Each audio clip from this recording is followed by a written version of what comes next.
"This isn't a birthday party," Margaret Harper said, her voice steady and rehearsed. "This is an intervention." Evelyn Harper stopped just inside the private dining room of the Willow Creek Bistro, her hand still wrapped around the strap of her leather purse, the faint scent of vanilla candles drifting from somewhere she couldn't see.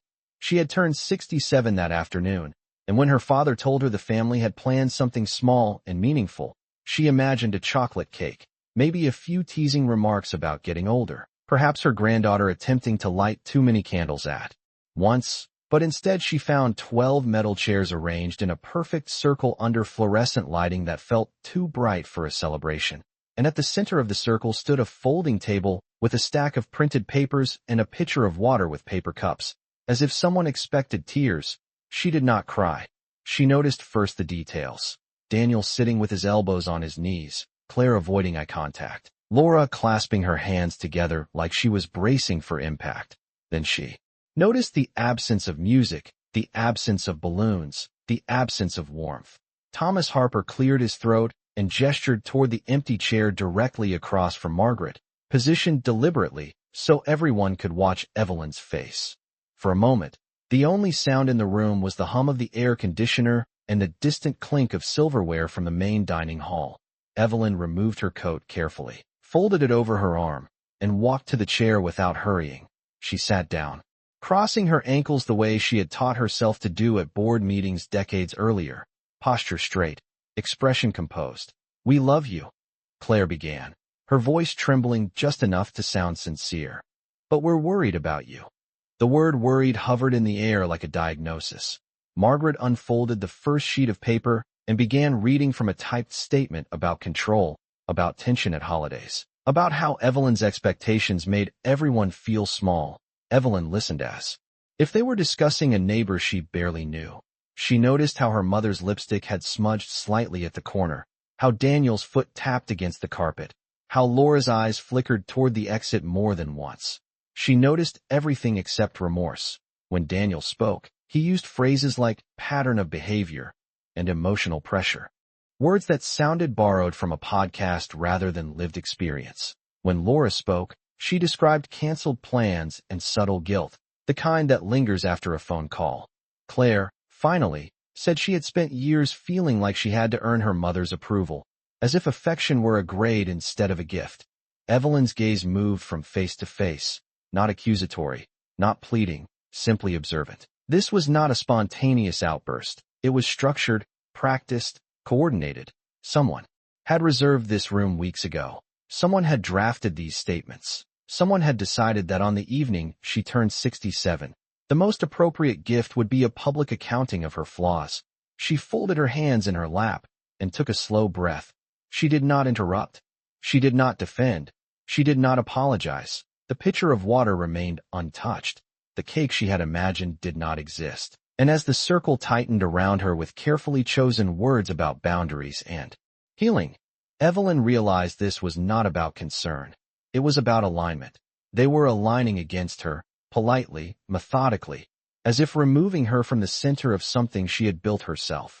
When Margaret finished reading, she looked up expectantly, waiting for resistance, for tears, for confession. Evelyn simply nodded once, as though acknowledging a presentation at a quarterly review, and said, in a voice calm enough to unsettle the room, "Are you all finished?" No one answered her question right away, and that silence told Evelyn more than any prepared speech could have. She could see it in the way Daniel looked toward Claire for approval, in the way Laura adjusted her necklace as if waiting for permission to speak again, in the way her father folded his hands and leaned back as though the difficult part was already done. Margaret cleared her throat and said they were not finished, that the purpose of tonight was for Evelyn to listen, to reflect, to understand how her behavior had pushed people away for years. The word years landed heavier than the rest. This had not begun recently, and it had not been impulsive. It had been building quietly while she hosted holidays, while she wired money for tuition, while she drove her mother to medical appointments and waited in fluorescent hallways that smelled faintly of disinfectant and coffee. Claire unfolded her own paper and read from it carefully, her voice steadier now, describing childhood moments that had once seemed ordinary. piano recitals where Evelyn had corrected posture afterward instead of praising the performance, report cards where she had circled the one imperfect grade in red pen, birthday dinners where she insisted everyone be on time. As Claire spoke, Evelyn felt the past rearranging itself in the air, each memory polished into something sharper than she remembered. Daniel followed by recounting the time she questioned his decision to invest in a restaurant that failed within 18 months, saying she had not believed in him. He did not mention the second mortgage she quietly refinanced to help him recover. Laura described drifting away over the years because she felt judged for her career choices, because she believed Evelyn measured success too narrowly.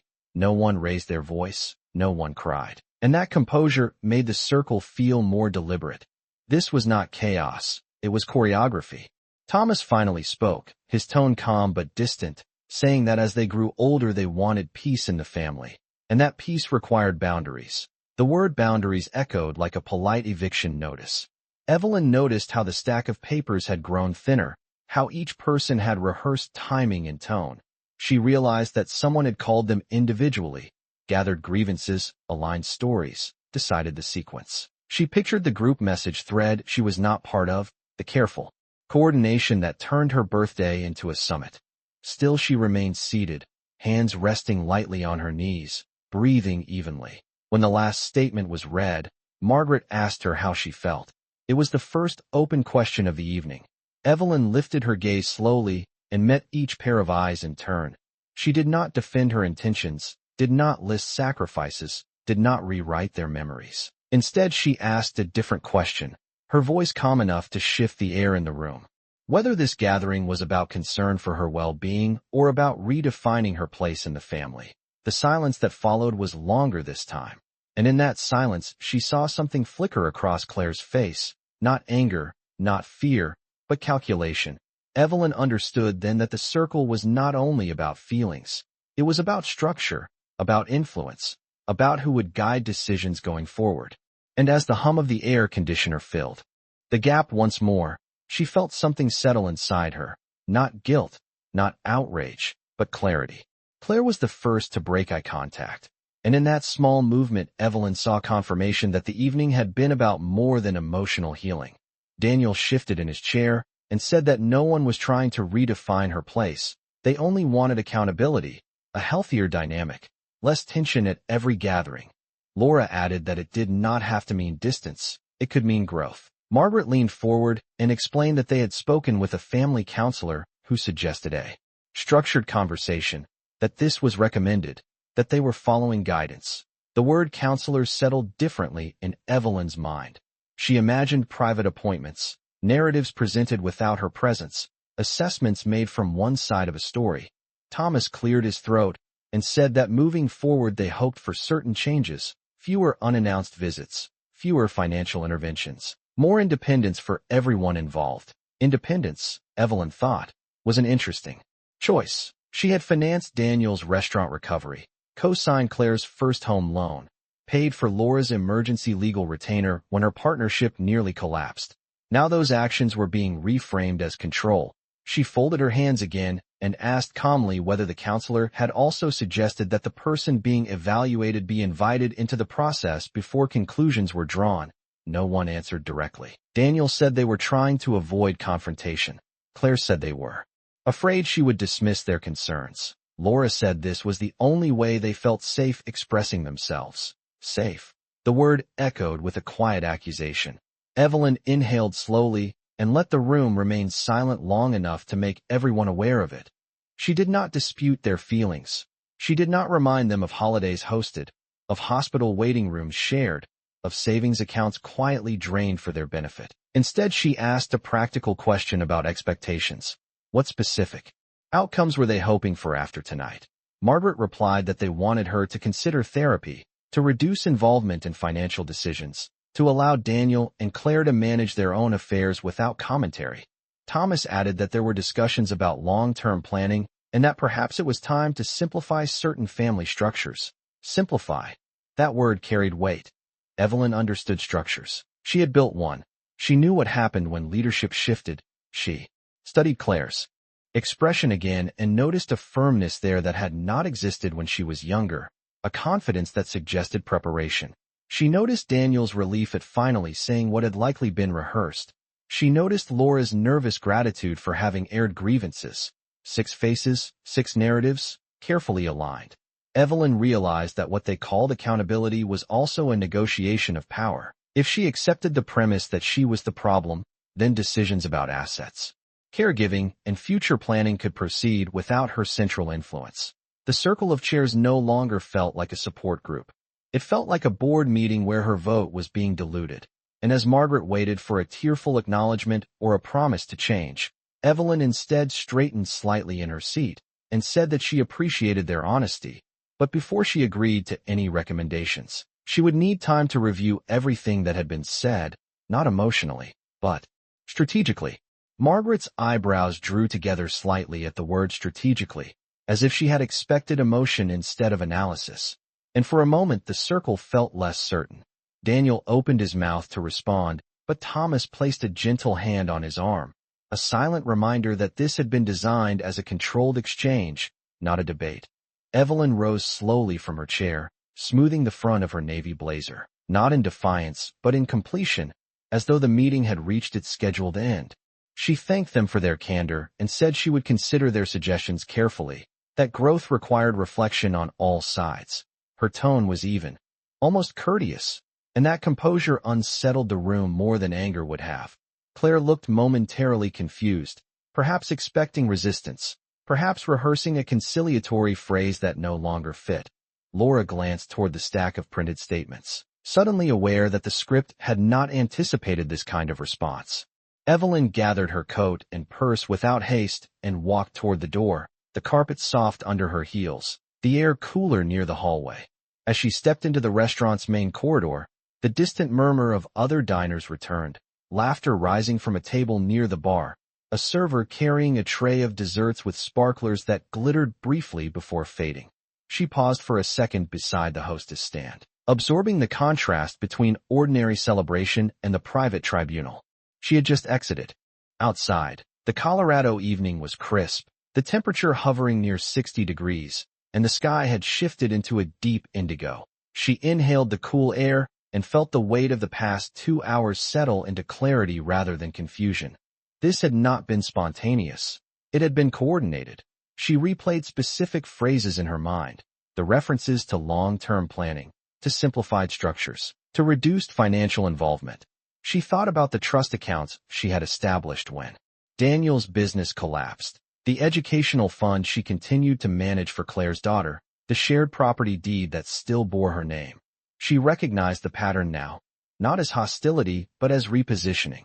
They were asking her to step back, to loosen control, to accept a smaller role in decisions that had once flowed through her.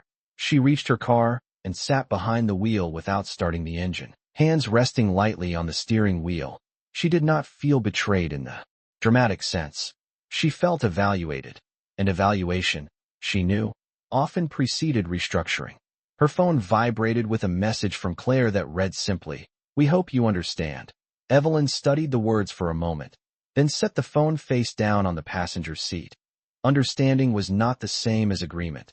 She started the engine and drove home through quiet suburban streets lined with porch lights and trimmed lawns, passing houses that mirrored the one she had maintained for decades. By the time she pulled into her driveway, she had already made one decision. She would not respond emotionally. She would respond deliberately. And before she turned off the ignition, she made a second decision, quieter but more consequential, that the next conversation about family structure would take place on terms she defined, not in a circle of folding chairs arranged without her knowledge. The house was quiet when Evelyn stepped inside, the soft click of the front door echoing more loudly than usual, as if the walls themselves were listening. She placed her keys in the ceramic bowl by the entryway, the same bowl Claire had made in high school art class, slightly uneven at the rim, glazed in a shade of blue that had once seemed cheerful. She turned on the kitchen light, and the familiar glow spread across polished countertops and neatly stacked mail, everything exactly where she had left it that morning. There was no banner here, no circle of chairs, no printed statements waiting to be read aloud. Only the steady hum of the refrigerator and the faint ticking of the clock above the stove. She removed her blazer and hung it carefully in the hall closet, smoothing the fabric as if preparing it for another meeting. Then she walked to the dining table and sat down, not out of exhaustion, but out of intention. She replayed each voice from the evening in sequence, not to relive the hurt, but to catalog the language, control, boundaries, independence, simplification. These were not emotional words, they were operational ones. She stood and retrieved a leather folder from the study cabinet, the one that contained copies of trust documents, property deeds, and investment summaries. She did not open it immediately. She simply placed it on the table and rested her hand on top of it, grounding herself in the tangible. She thought about the year Daniel's restaurant closed and how she had driven across town at 6:30 in the morning to meet with his lender, signing paperwork, so he would not lose everything. She thought about Claire's first mortgage payment that came up short and the quiet transfer she made without asking for acknowledgement. She thought about the nights she sat with Margaret after surgery, measuring medication in precise teaspoons, timing doses by the kitchen clock. None of those moments had been framed as interference at the time. They had been framed as support. And yet, tonight's support had been rewritten as dominance. She rose and walked to the window, looking out at the darkened street, the neighbor's porch light casting a pale circle on the sidewalk. She realized that the intervention had not demanded apology. It had demanded retreat. Retreat from influence, retreat from decision-making, retreat from centrality. She returned to the table and opened the folder at last, scanning the documents not with panic but with assessment. If the family believed she was too involved, perhaps they would soon discover what absence truly meant. She closed the folder gently and picked up her phone, scrolling to the contact labeled Harrison and Cole Legal Group. She did not dial. Not yet. Instead, she set the phone down and wrote a single sentence on a blank sheet of paper in careful, deliberate handwriting. Review all structures. She underlined it once. The night had been presented as an evaluation of her character, but as she sat there in the steady quiet of her own home, Evelyn understood that what required review was not her personality. It was the architecture of loyalty around her, and she intended to examine every beam. The next morning began like any other, which struck Evelyn as almost ironic. Sunlight filtered through the kitchen blinds at 7:15, casting narrow stripes across the hardwood floor, and the coffee maker gurgled steadily as it always had.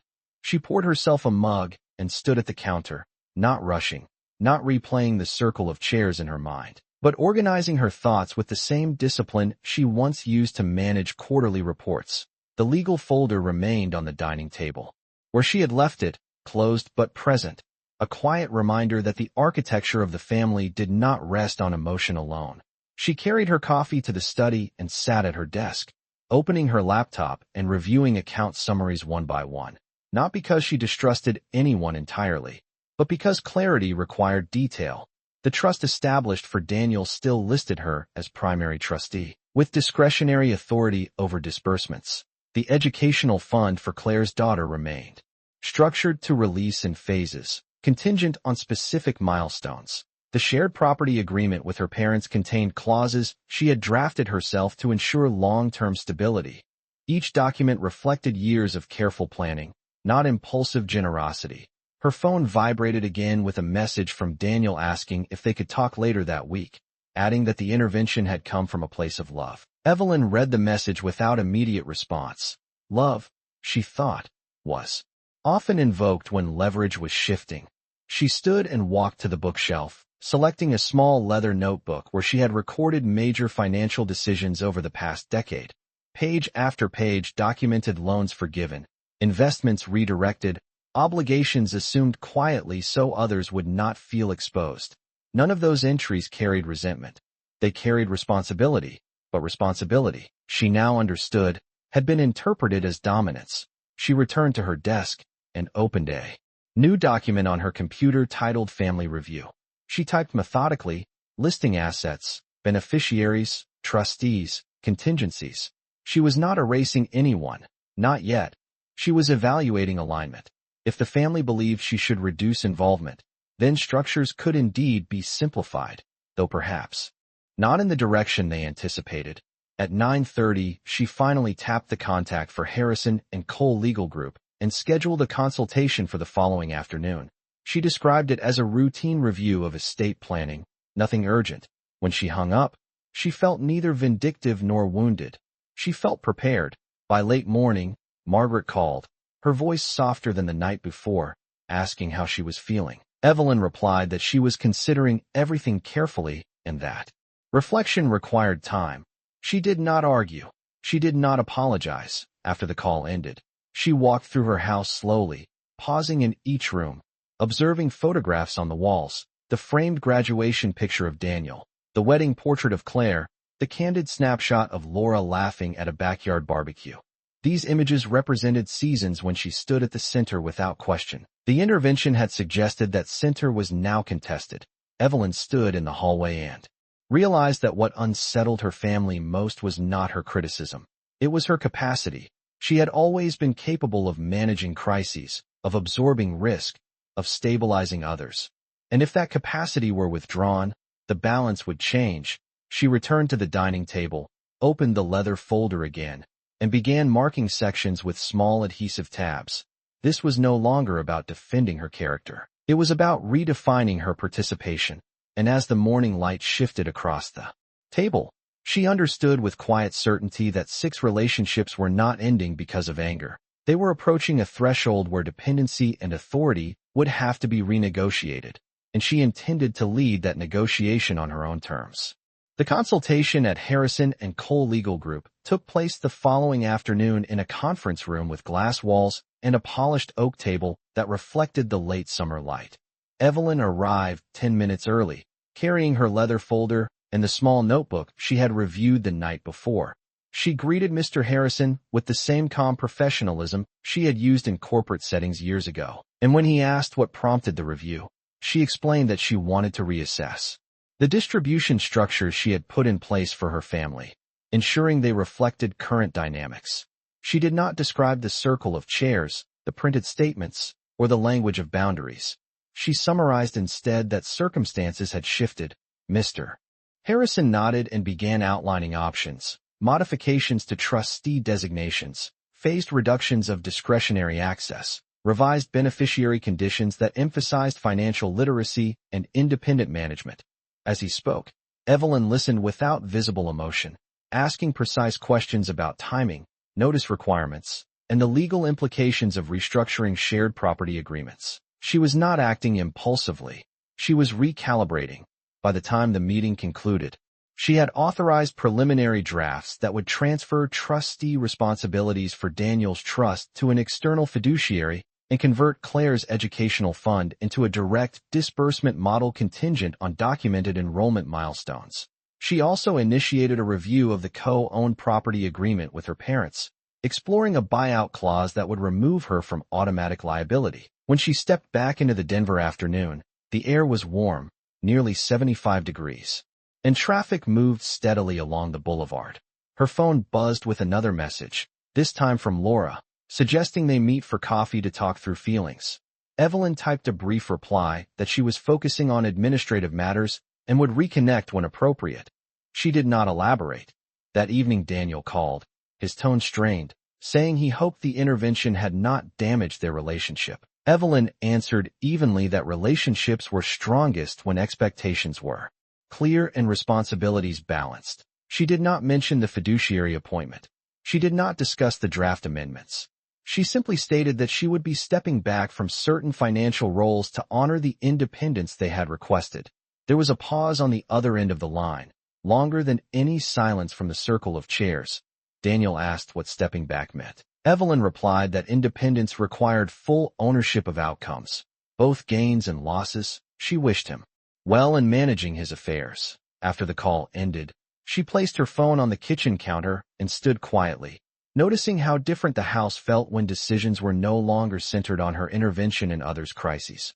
She poured herself a glass of water and sat at the dining table, where the folder now lay open with adhesive tabs marking revised sections. She was not removing love. She was removing leverage. The difference was subtle but profound. The family had framed her influence as pressure. She was now offering them relief from that pressure in tangible form. And as dusk settled outside her windows, Evelyn understood that what had begun as a public evaluation of her character, was quietly transforming into a redistribution of authority, one that would reveal whether the bonds in that circle were sustained by affection alone or by the security she had long provided. The drafts arrived by electronic mail 2 days later, attached as cleanly formatted documents with tracked changes highlighted in pale blue, and Evelyn read them at her dining table in the early morning light while the neighborhood was still quiet. The language was clinical, almost gentle, transferring trustee authority to an independent fiduciary, restructuring discretionary clauses into fixed schedules, removing her from automatic guarantor status on shared liabilities. Each adjustment was precise, measured, defensible. She printed the pages and reviewed them again with a pen in hand, not searching for revenge but for alignment. When Daniel called that afternoon, his voice carried an edge she had not heard before, asking whether she had contacted the attorney. Evelyn answered honestly that she had initiated a routine review, explaining that independence required structural clarity. There was a long pause, followed by questions about what that meant for his quarterly distributions. She replied that the fiduciary would assess requests objectively, and that the process would likely feel different without her direct discretion. Claire sent a message later that evening asking why the educational fund paperwork was being amended. Evelyn responded that the new structure would provide clear benchmarks and reduce emotional interpretation. Laura's invitation for coffee went unanswered for another day, not out of hostility, but out of reprioritization. When Margaret called, her tone was sharper than before, suggesting that the legal revisions felt reactionary. Evelyn said calmly that they were consistent with the feedback she had received about over-involvement. If her participation had been perceived as pressure, then formal boundaries would prevent further discomfort. Thomas asked whether this meant she no longer trusted the family. She clarified that trust and governance were separate matters. Trust could exist without unilateral control. Governance required defined roles. The distinction lingered in the silence that followed. Over the next week, notifications from financial institutions confirmed updates in process. Trustee transitions pending, beneficiary acknowledgments required. Daniel's next message was shorter, asking if they could reconsider. Claire requested a meeting in person to talk things through. Laura expressed concern that the situation was escalating. Evelyn read each message carefully before replying with the same measured tone, stating that changes were administrative and aligned with the independence they had articulated. She did not accuse. She did not remind them of the circle of chairs. She simply implemented what they had described as necessary growth. One evening, as she reviewed a confirmation letter regarding the external fiduciary appointment, she realized that the atmosphere around her had shifted. The phone rang less frequently with casual updates and more frequently with logistical questions. Invitations to Sunday dinner were postponed. Group messages became less animated. The space that had once felt like evaluation now felt like distance. She walked through her house again, noticing how still it seemed, how steady.